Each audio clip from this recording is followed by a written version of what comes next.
करिया त गोटा लागल सड़िया राजा जी त लाल रंग चुनरिया राजा जी त गोटा लागल सड़िया राजा जी त लाल रंग चुनरिया राजा जी।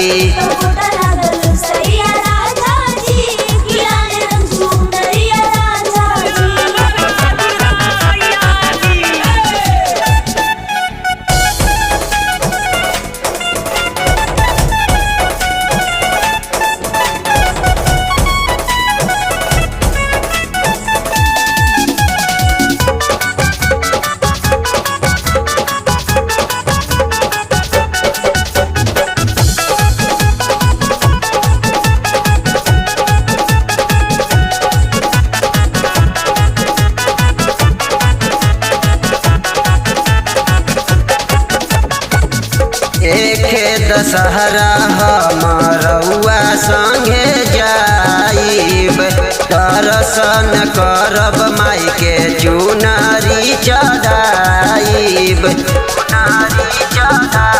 एखे दशहरा हमरउआ संगे जाइब दर्शन करब माई के चुनरी चढ़ाइब।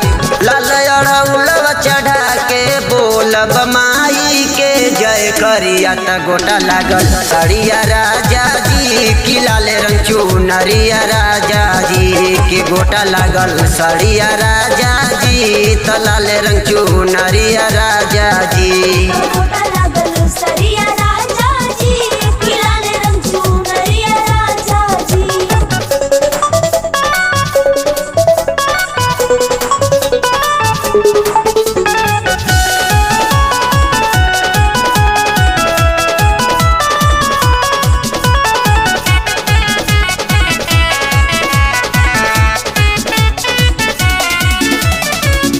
दीह पसंद करके चुनरी रूपेश हो दूर करी है हमनी के माई सब कलेश हो।